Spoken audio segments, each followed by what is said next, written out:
ఓం హ్రీం భైరవి క్లాం హ్రీం స్వాహ. ఓం నమో భగవతే రుద్రాయ నమః. నమస్తే.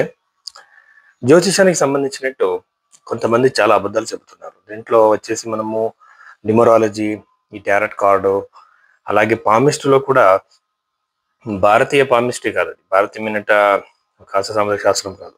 చీరో చెప్పిన ఈ వెస్ట్రన్ పామిస్ట్రీ సైకలాజికల్ లాగా ఉన్న కొన్ని విషయాల గురించి చెప్తుంటారు. ఇలా పెద్ద పెద్ద పూజలు, జెమ్ స్టోన్స్, అలాగే రుద్రాక్షలు ఇవన్నీ చెప్పి ఒక బిజినెస్ లాగా చెబుతున్నారు. కానీ మన జీవితానికి జ్యోతిష్యం అది అవసరం ఏంటి?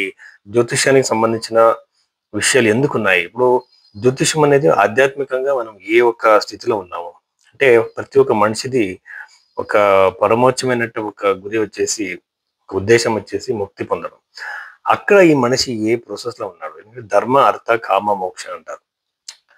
అంటే ఈ స్థానంలో గ్రహాలు ఎక్కడ కాన్సన్ట్రేట్ అవుతాయో వాళ్ళ మనస్తత్వం అక్కడే ఉంటుంది. కాబట్టి మనం మళ్ళీ స్పిరిచువల్ పాత్కి వెళ్ళాలి. అక్కడ ఎక్కడ ఉన్నామని తెలుసుకోవాలి. అదే ముఖ్యమైన అనమాట ఈ జ్యోతిష శాస్త్రం. అలాగే ఒక ఒక సివిలైజ్డ్ సొసైటీ కోసం ఒక మనిషికి మనం గైడ్ చేయాలి. అలాగే కర్మ సిద్ధాంతాన్ని ఒప్పుకునేలాగా మనం చేయాలి. కర్మ సిద్ధాంతం అంటే దాంట్లో సంచిత ప్రారబ్ధ క్రియామాన కర్మం అని ఉంటుంది. ఈ కర్మంలో క్రియామాన కర్మంలో మనం కొన్ని చేంజెస్ చేసుకోవడం వల్ల మన లైఫ్ లో కొన్ని మార్పులు తీసుకొని రావచ్చు. అంటే జ్యోతిషం వల్ల మీకు ఏం ప్రయోజనం అంటే, ఒకటి రెమెడీస్ అవాయిడ్ చేయొచ్చు, ఆ సిచ్యువేషన్ నుంచి మనం తప్పించుకోవచ్చు. అలాగే ఆ సిచ్యువేషన్ మనకి మనకి కంట్రోల్ లేకపోతే దాన్ని అక్సెప్ట్ చేసుకోవచ్చు. ఇలాంటి మల్టిపుల్ బెనిఫిట్స్ ఉన్నాయి. కానీ జ్యోతిషం ఇలా అర్థం చేసుకోవాలి. కానీ ఒక పూజ చేయిస్తే ఆ ప్రాబ్లం సాల్వ్ అవుతుంది, ఈ పూజ చేయిస్తే మీరు కోటేశ్వరులు అవుతారు అని చెప్పడము, ఇలాంటివి చేస్తే ఈ ప్రాబ్లం సాల్వ్ అవుతుంది, ఇది అబద్ధాలు అనమాట. బృహత్ పరాశర శాస్త్రంలో ఉన్న రెమెడీస్ మాత్రమే మనం ఒప్పుకోవాలి. వృషభ రాశికి సంబంధించినట్టు మనము ఈ అక్టోబర్ నెల చూడడం అయితే, వృషభ రాశాధిపతి వచ్చేసి ద్వితీయ భావంలో, రెండో భావంలో ఉండడం వల్ల యూజువల్ గా ఇది ఏం చేస్తుందంటే ఫైనాన్షియల్ గెయిన్స్ ఉంటాయి. అంటే ఇప్పుడు ఇక్కడ ఇరుక్కున్న డబ్బులు రావచ్చు, వచ్చే అవకాశాలు, ఒక్కొక్కసారి ఆన్సెస్ట్రల్ ప్రాపర్టీ రావచ్చు. ఇలాంటి అన్ఎక్స్పెక్టెడ్ డబ్బులు వచ్చే యోగము ఈ ఒక వృషభ రాశి వాళ్ళకి ఉంది. అలాగే వృషభ రాశి వాళ్ళకి ఫైనాన్షియల్ గా ఇన్వెస్ట్మెంట్ చేయడానికి కూడా చాలా మంచి టైం పీరియడ్ ఈ అక్టోబర్ నెల.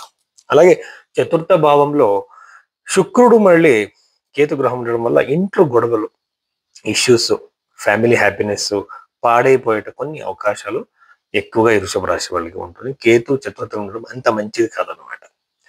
అలాగే సప్తమ భావుడు మళ్ళీ 6వ ఇంటికి రావడం వచ్చేసి వృషభ రాశి వాళ్ళకి యూజువల్ గానే మ్యారిటల్ డిస్కార్డ్ అంటారు, మ్యారిటల్ ఇష్యూస్ రావచ్చు, చిన్న చిన్న గొడవలు కావచ్చు. ఇలాంటప్పుడు చాలా ఓపికత ఉండాలి. మనము మన లైఫ్ పార్ట్నర్ మనం అర్థం చేసుకోవాలి.